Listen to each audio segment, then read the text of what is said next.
Pernahkah kalian mendengar kisah wanita pembunuh berantai asal Italia yang sadis bernama Leonarda Cianciulli?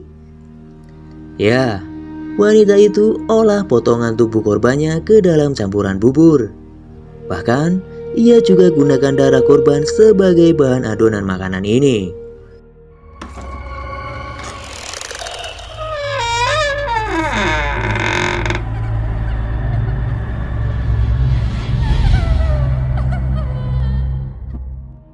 Leonarda Cianciulli adalah seorang anak yang lahir pada 18 April 1894 di Montella, Avellino.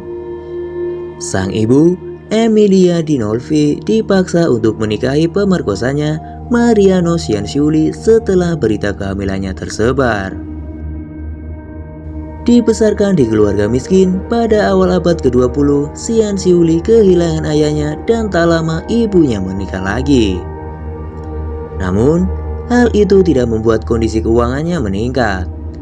Cianciulli kerap disiksa oleh ibunya dan membuat dirinya sempat mencoba bunuh diri sebanyak 2 kali. Menentang keinginan sang ibu, Cianciulli menikah dengan seorang petugas kantor pencatatan, Raffaele Pansardi, yang berusia jauh lebih tua darinya. Akibat tidak mengikuti kemauan sang ibu untuk menikahi seorang pria kaya, Cianciulli merasa bahwa ibunya telah mengutuk pernikahannya. Cianciulli pun merasa hidupnya penuh kesengsaraan dan juga rasa sakit. Di tahun 1921, Cianciulli dan suaminya pindah ke kota Lauria. Sejak awal, mereka telah mengalami masalah keuangan, apalagi penghasilan Pansardi yang tidak banyak. Untuk memenuhi kebutuhan hidupnya, Cianciulli pun akhirnya ikut bekerja. Kemudian, di tahun 1927, ia sempat ditangkap karena penipuan dan harus masuk ke penjara. Setelah dibebaskan, Cianciulli dan Pansardi memutuskan untuk pindah ke Lakedonia di provinsi Avellino, Italia. Mereka berharap dengan berpindah tempat hidupnya akan jadi lebih baik. Namun, rumah keduanya hancur akibat gempa bumi yang melanda pada tahun 1930. Tak lama, mereka pindah lagi ke Correggio, sebuah kota di provinsi Reggio Emilia, Italia. Di Correggio, mereka mulai mengalami peningkatan keuangan. Cianciulli mulai membuka sebuah toko sabun. Selama bertahun-tahun, Cianciulli telah mengalami 17 kali kehamilan, di mana 3 anaknya keguguran dan 10 anaknya meninggal di usia yang masih sangat kecil. Cianciulli sangat mempercayai tahayul seperti ramalan, astrologi, dan pembacaan garis tangan. Peramal itu mengingatkan bahwa ketika dia menikah dan memiliki anak, mereka semua akan mati di usia muda.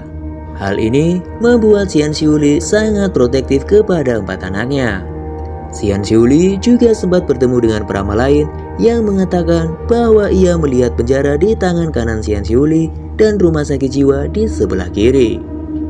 Kemudian, di tahun 1939, Perang Dunia II terjadi dan Italia yang dipimpin oleh fasis Benito Mussolini berusaha memasuki perang di sisi Jerman. Mereka mulai merekrut untuk jadi bagian militer dan Giuseppe Pansardi, putra tertua Cianciulli, telah ditunjuk untuk jadi bagian dari Angkatan Darat Italia. Hal ini membuat Cianciulli takut kehilangan Giuseppe karena Giuseppe adalah kesayangannya. Untuk melindunginya, Cianciulli memutuskan satu-satunya cara yang dapat melindungi anaknya, yaitu dengan pengorbanan manusia. 3 korbannya adalah Faustina Setti, Francesca Sawafi, dan Virginia Cacioppo. Korban pertama adalah Faustina Setti yang merupakan kliennya sendiri. Ia mendatangi Cianciulli untuk meminta bantuannya. Cianciulli telah menjadi seorang peramal dan memiliki reputasi yang cukup baik. Faustina Setti adalah wanita setengah baya yang belum menikah dan ia sedang mencari seorang suami. Selama kunjungannya, Cianciulli mengatakan kepadanya bahwa ada pasangan yang cocok untuknya di Pola. Tetapi Xian Xiuli menyuruhnya untuk tidak memberitahu siapapun tentang hal itu. Seti juga disuruh untuk menulis surat dan kartu pos yang dapat dikirim kepada kerabat dan temannya setelah dirinya sampai di Pola. Pada hari keberangkatannya, Seti datang untuk mengucapkan selamat tinggal kepada Xian Xiuli. Xian Xiuli memberikan minuman anggur yang membuat Seti pingsan. Tak lama, ia langsung membunuhnya dengan kapak, menarik tubuhnya ke dalam lemari dan memotongnya jadi 9 bagian. Xian Xiuli juga mengumpulkan darahnya ke sebuah baskom. Setelah ditangkap, Xian Xiuli mengatakan kepada pihak berwenang mengenai sisa-sisa tubuh Seti. Ia mengatakan bahwa dia memasukkan potongan tubuh ke dalam panci, menambahkan 7 kilo kaustik dan mengaduknya sampai campuran tersebut berubah jadi bubur yang kental dan gelap. Kemudian, ia menuangkan ke beberapa ember dan membuangnya ke tangki septik terdekat. Darah yang berada di baskom dibiarkannya hingga mengental sebelum dicampurkan dengan tepung, gula, coklat, susu, telur, dan margarin untuk membuat kue. Hasil kuenya ia berikan kepada orang-orang dan sisanya dimakan oleh Giuseppe dan dirinya sendiri. Menurut beberapa sumber, Xian Xiuli menerima uang dari Seti sebagai hasil bayaran untuk layanannya sekitar 30.000 lira. Korban kedua adalah Francesca Soavi, wanita parubaya yang dijanjikan untuk mendapatkan prospek yang lebih baik daripada saat itu. Xian Xiuli memberitahunya bahwa dia telah menemukan pekerjaan di salah satu sekolah khusus anak perempuan di Piacenza. Xian Xiuli juga meminta Soavi untuk menulis surat kepada temannya dan mengatakan untuk tidak memberitahukan kepergiannya kepada siapapun. Soavi kemudian datang menemui Xian Xiuli untuk terakhir kalinya sebelum keberangkatannya. Sama seperti Seti, Xian Xiuli memberinya minuman anggur yang membuat Soavi pingsan dan dibunuh dengan kapak. Pembunuhan tersebut dikatakan terjadi pada 5 September 1940. Virginia Sassiopo jadi korban terakhir pembunuhan yang dilakukan Xian Xiuli. Sassiopo adalah mantan penyanyi soprano. Xian Xiuli memberitahunya tentang adanya lowongan pekerjaan di Florensi sebagai sekretaris untuk seorang impresario. Sama seperti yang dikatakan kepada dua wanita lainnya, Sassiopo diperintahkan untuk tidak memberitahu siapapun tentang kepergiannya. Kemudian, tanggal 30 September 1940, Sassiopo datang untuk mengucapkan selamat tinggal kepada Xian Xiuli.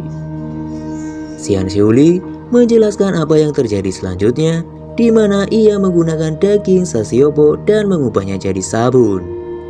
Pembunuhan ini terungkap setelah saudara ipar Sassiopo curiga atas hilangnya Sassiopo secara tiba-tiba. Dia kemudian melaporkan kepada pihak berwenang setelah mengetahui bahwa Sassiopo terakhir kali terlihat memasuki rumah Xian Xiuli. Xian Xiuli pun kemudian ditangkap. Pada awalnya, ia bersikeras membantah telah membunuh. Namun, setelah Giuseppe diduga terlihat dalam pembunuhan Sassiopo, ia akhirnya mengakuinya. Xian Xiuli tampak bangga dengan pembunuhan yang dia lakukan, tak ubahnya sebuah pertunjukan. Polisi mengklaim bahwa mereka tidak melihat sedikit pun penyesalan atau ketakutan di wajahnya. Setelah diadili, dia bahkan mengoreksi jaksa dan memberinya rincian yang tepat tentang pembunuhan itu. Setelah dinyatakan bersalah pada tahun 1946, Xian Xiuli divonis hukuman penjara 30 tahun. Setelah itu, ia harus menjalani 3 tahun di rumah sakit jiwa. Dia berhasil menyelesaikan hukuman penjara tetapi meninggal pada 15 Oktober 1970 saat dirawat di rumah sakit jiwa. Penyebab kematiannya dipastikan karena serangan otak. Nah, demikianlah kisah tentang wanita pembunuh berantai asal Italia. Sampai jumpa di kisah-kisah selanjutnya.